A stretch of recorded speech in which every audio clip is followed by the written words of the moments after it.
Assalamualaikum warahmatullahi wabarakatuh. Bismillahirrahmanirrahim. Alhamdulillah. Wassalamun ala ibadihilladzina istafa.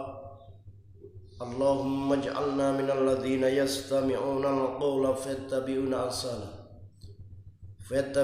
ahsanahu wa yablaghuna risalataka wa yakhshawnaka wa la yakhshawna ahadan siwak. Wa kafa billahi hasiba wa ba'd. Julasaul kurama al-aizza, para pemirsa, para muhibbin yang dirahmati oleh Allah Subhanahu wa taala. Ada hal penting yang akan saya sampaikan pada pertemuan perdana kali ini. Bahwa perlu diketahui ada dua unsur penting di dalam agama Islam.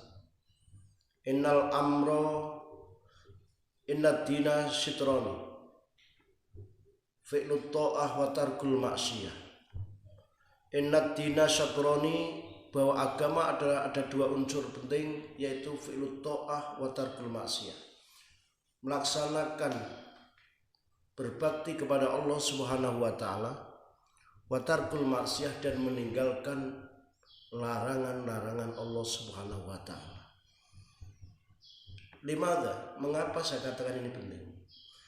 Karena ini akan berdampak pada kesejahteraan kehidupan manusia, akan berdampak pada peradaban kehidupan manusia.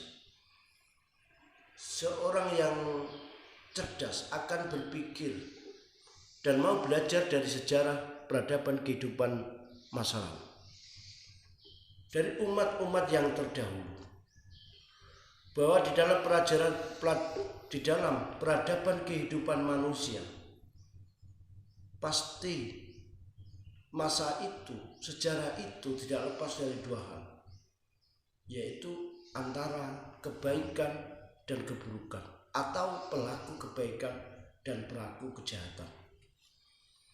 Sebagaimana di dalam kitab Fawaidullah Ta'ala, di situ dikatakan al-azminah lam tazal qadiman wa hadisan fi al-khair wa syarr, bahwa masa pasti tidak lepas dari dua hal, tentang kebaikan dan keburukan.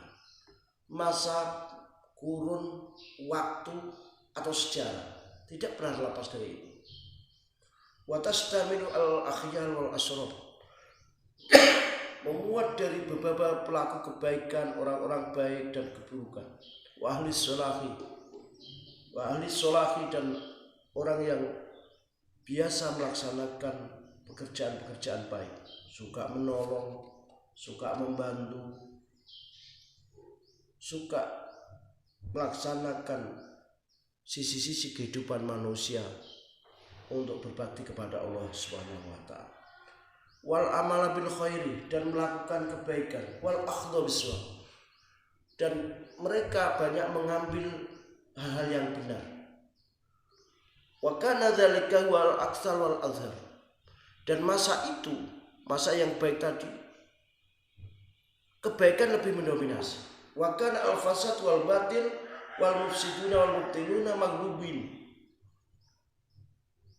pelaku kebaikan, kebatilan, para orang-orang yang tidak benar, mereka terkalahkan oleh hal-hal yang sifatnya kebaikan. Banyak orang yang menyembah kepada Allah daripada orang yang tidak menyembah kepada Allah.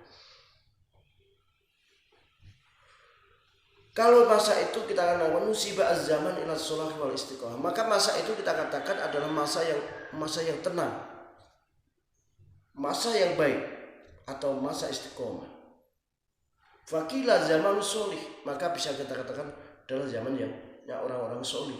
Wadzalika mithlu ma kana alaihi az-zaman fi ahdi Rasulillah sallallahu alaihi wasallam. Itu seperti masa di mana di masa kehidupan Rasulullah SAW. Bahkan Rasulullah mengatakan khairu ummati qarni tsumma yalunahum tsumma alladzina yalunahum. Terbaik umatku adalah masaku. Kemudian orang-orang yang mengiringi masaku yaitu para sahabat dan kemudian orang yang mengikuti sahabat yaitu para tabi'in. Kemudian di sisi lain kita teruskan. Wa dzalika mithlu ma kana ali az-zaman fi ahdi Rasulillah wa ahdi khulafa'ir rasyidin al-mahdiyyin. Dan masanya khulafa'ir rasyidin al-mahdiyyin. Kemudian sebaliknya, wa mata kana al-ghalib ala zaman wa ahli. Dan apabila masa itu, sejarah itu dipenuhi, masa itu dipenuhi asyarra wal fasad, dipenuhi keburukan, kehancuran, dan berbagai macam kemaksiatan. Dan maksiat itu lebih mendominasi, keburukan, kemungkaran itu lebih mendominasi, maka masa itulah masa dikatakan masa yang terjelek. Yang pasti di sini diterangkan pasti nanti Allah akan menurunkan satu bala atau fitnah. Jadi kalau kita lihat kalau di masa di mana kita itu banyak fitnah sampai bisa mengeretakkan sendi-sendi kehidupan manusia ini, karena banyak didominasi oleh orang-orang jahat, didominasi oleh pelaku-pelaku kejahatan. Maka siapapun tidak boleh memberhentikan para kiai, para ustadz untuk selalu mendakwahkan kebenaran, karena ini untuk menyimbangkan sebuah kehidupan. Coba kita belajar di dalam surah Al-Hajj, di mana di dalam surah Al-Hajj Nabi Muhammad SAW itu